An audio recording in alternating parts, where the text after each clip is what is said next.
How's it going, fams and famettes and the such like? Welcome back, and we'll get straight back into our big job of magic gathering stuff. There's so much to go through here, I can't even tell you. Ooh, I like.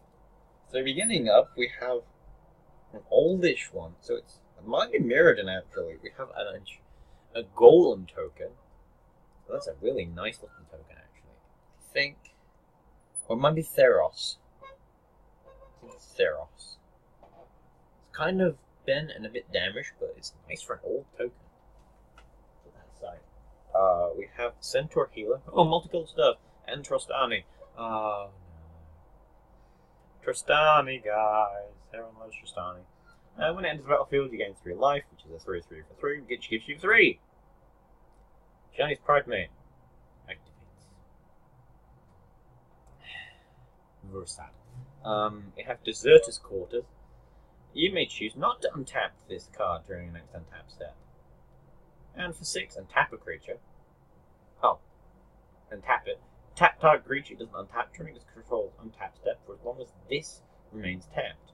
So rare and uncommon from a certain set. It's interesting. It renders something useless, but unless it's destroyed.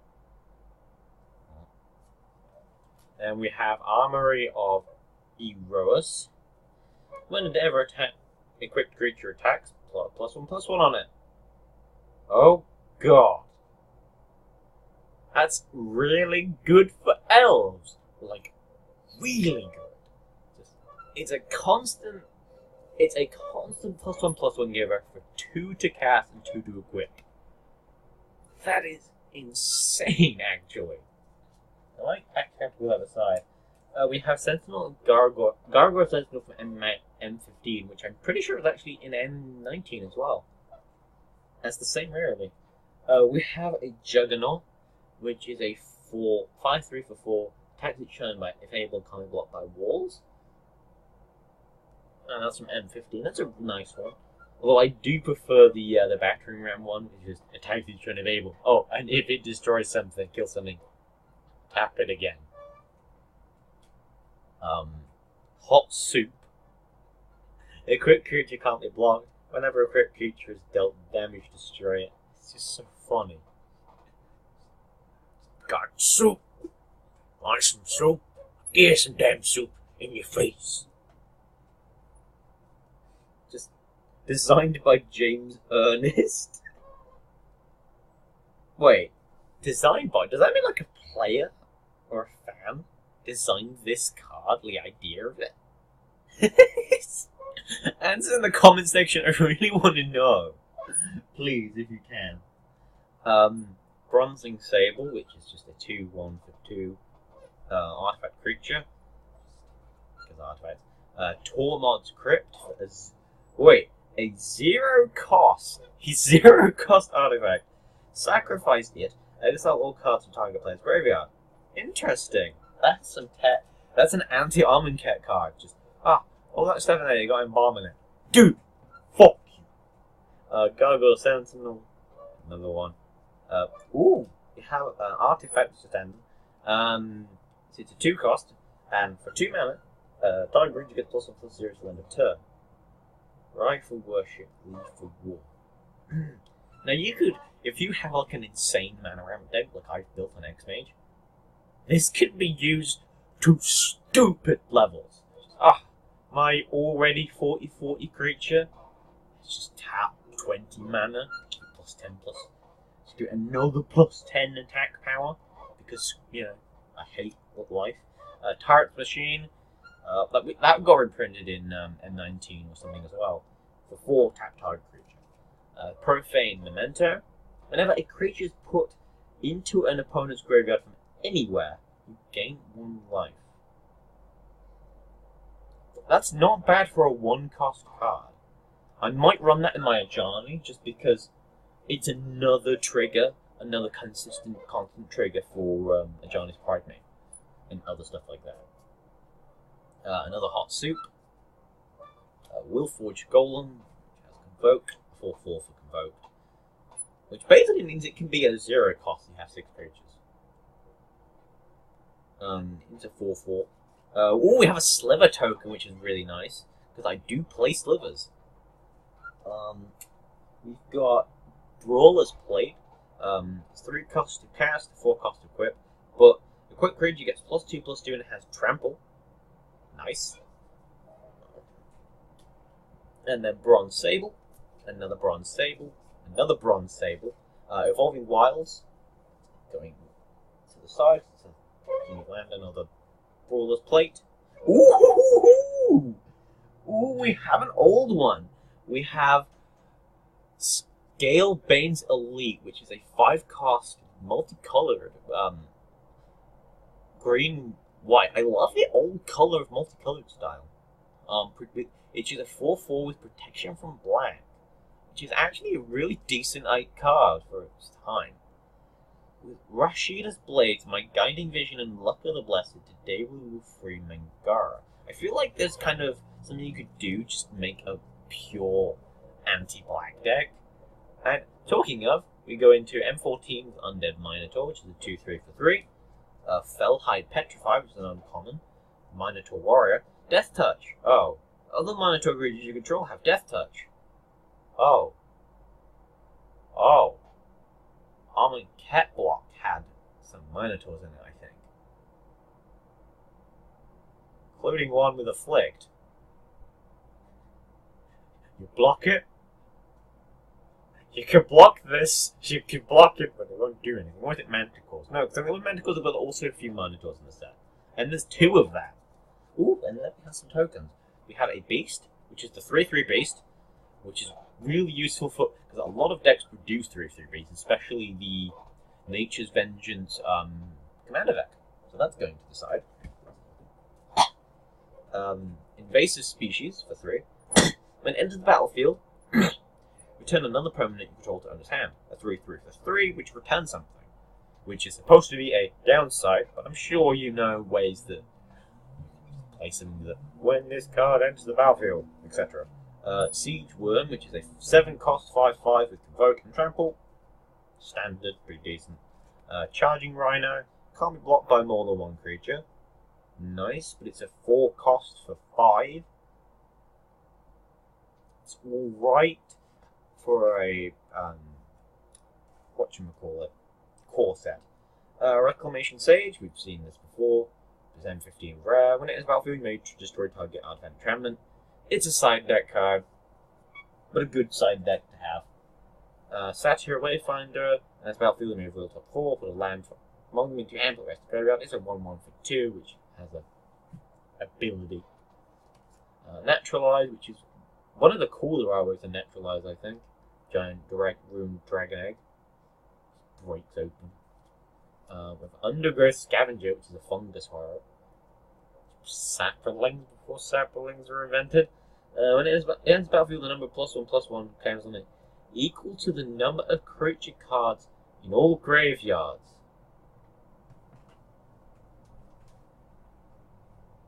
Again, multiplayer games, guys. Or Commander. Oh, it's just 5 there, 7 there. This guy's scoring a lot. So these guys are milling a lot. So he's got 10, he's got 5. Oh, wow, that's, and you just bam before 2020 creature on the field. And then someone plays Solemnity. Fuck! Facing someone plays Solemnity. God damn it! Or that other one. Oh, we have a sliver! Nice! Venom Sliver. And it's one of the really good ones. I think it's actually not that cheap. Slivers you control have Death Touch. Yeah! And it's a 2-cost 1/1. Because all slivers have 1/1s, most of them. Oh my god! This is one of the slivers I really wanted because it's just everything has a Death Touch. And you know what slivers are like? Everything has Death Touch, flying, trample. So if you block it, you're screwed. If you don't block it, you're screwed. And I can just, life is cheap. You can block me. I don't care. Everything you love and own will be destroyed. And then Colossal Heroics. Costs too much more to cast for each target on the first, 3-cost card. Any number of target creatures become get +2/+2 in long turn and tap as creatures. It's supposed to be for heroes to. Oh, when it does, it's targeted for this. Do this. Targeted for this. Do this, and also give them +2/+2 in long turn and untap them. It's pretty cool, and it's instant speed, which is important because battle phases are a thing. And as Brand Centaurs, which I'm pretty sure got reprinted in a core set as well, it's a 3/7 for 5. It's not great, I want to say, until someone proves me otherwise. And then Calametra's Favor for 2. When it enters the battlefield, draw a card as an enchantment. Enchanted creature has add 1 mana of any color to your mana pool. Yay! Mana ramp! I love mana ramp. Says everyone ever. Well, it's only a common, really. Storm Enchanted Warrior. Hey, look, it's a hero. Whenever you cast a spell that targets it, +2/+1/+1 counters on it. Question: if you're casting a spell that, say, target creature gets +1/+1 counters, does that count? So you just play that 1 cost 1. Put +1/+1 on it. Effect. Put 2 more on it. So you just answer in a postcard, please, because I kind of might run that else, and that's a human. Although I might actually make a heroic deck actually, because I did pull out. I don't know, because that's a white card, but it's interesting. Just the idea of a green card, hence why it's a 4 cost, because green does that a lot. Mold Shambler, which has a kicker cost, which is weird because we've only just got kicker cost again. When in the battlefield, if it was kicked, destroy target non-creature permanent, essentially getting that spell for 2, and it's a 3/3 for 4. Grave Robber Spider. Okay, so it's a 4 cost 2/4 with reach. This is a spider. For 4, including a black. So goalie colors. Okay.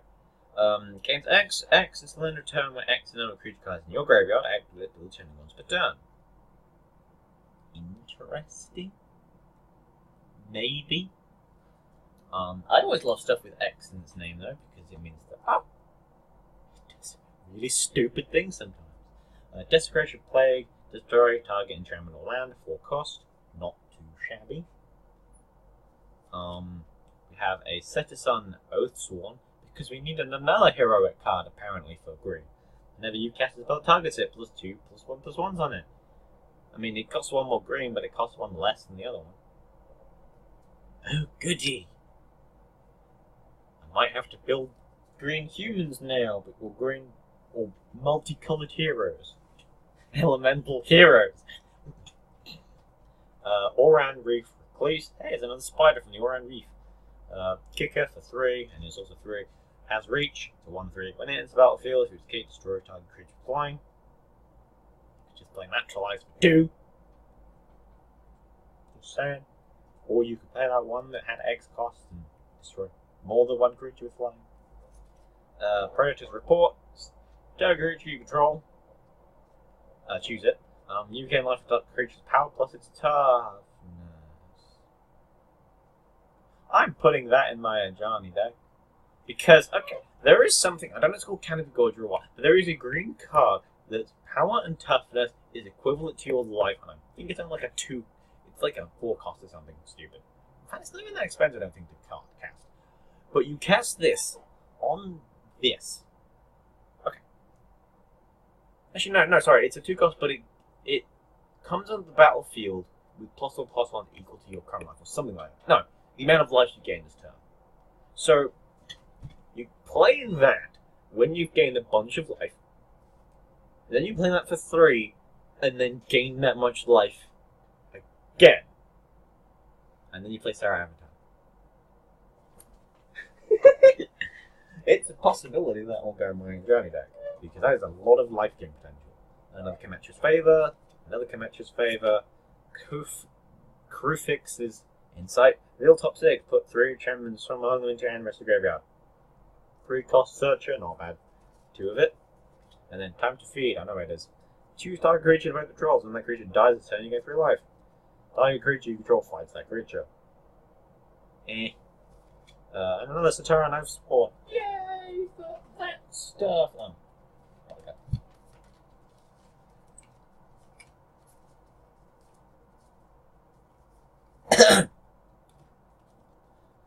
Alright. Oh, pants. Ooh, blue! Or not, yes, blue. Peel from reality.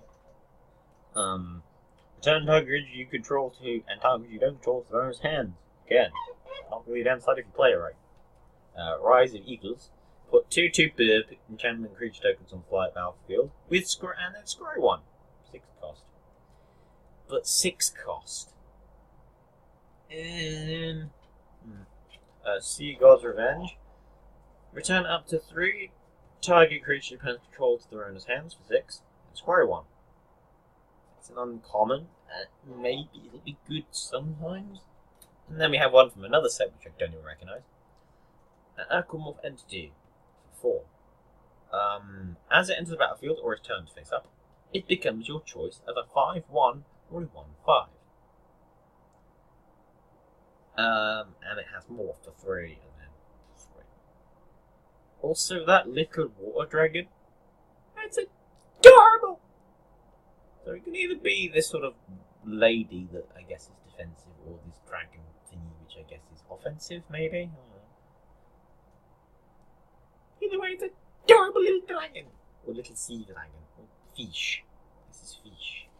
And then we have got Coral Trickster, Merfolk Rogue, which is a 2/1/2, or Morph, and for 1 blue to morph it. When it's turned face up, you may tap or untap target permanent. Untap target permanent.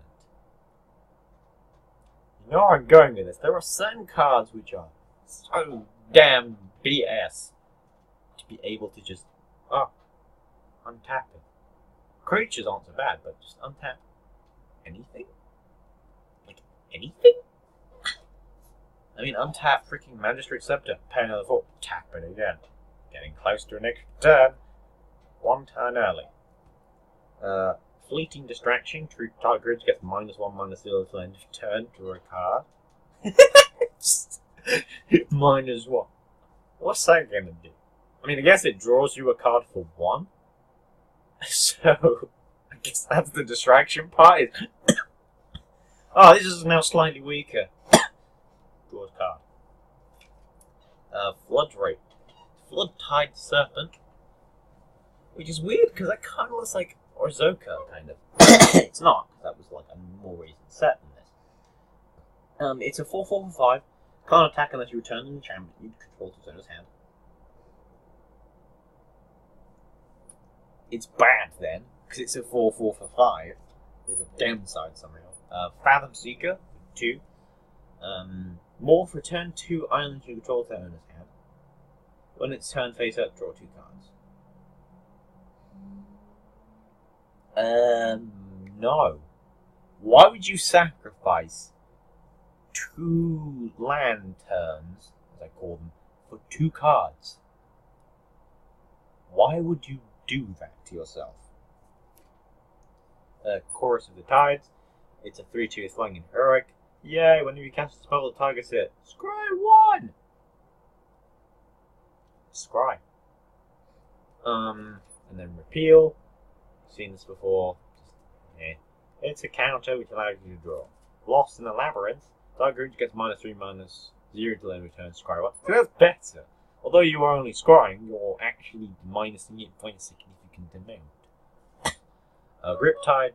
Put target on top of owner's library for 4. Not too bad, considering you basically go to your opponent. Heh! Screw you. Stealer of Secrets. We've seen this in M19. Does things draw related. God Hunter Octopus. I think we've seen this in M19 too. Can't attack unless defending player controls an enchantment 1 enchantment permanent. Sage of Denizen, Mills. Very, very popular. Well, common. Not common, but, you know, renowned. Coastal Merfolk, which is just a 2/1. Which might be beatable now that we have insane levels of Merfolk power. Fairy Invaders for 5, which is a 3/3 flying with flash. Trained Condor. Oh, it's a bib. It's a bib. It's a 2/1 flying whenever it attacks another target creature control against flying below in turn. We've seen this with that one in M19 recently, which was that Pegasus, which gives other things flying. It's nice that blue has that. Vapor King, which is an elemental, can only block creatures with flying. It's a blocker for flyers, I guess, but there are better 2/1, 2-cost flyer blockers. Echo Tracer for 3, has Morph for the same cost. When it's turn face up, return target creature to return his hand.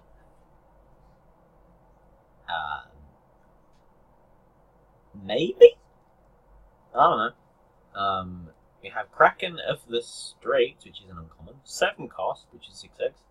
Creatures with less power, less than the number of islands you control, can't block this. It just sounds funny to me. Just have 7 islands, you have some with 7 power. No. Screw you then.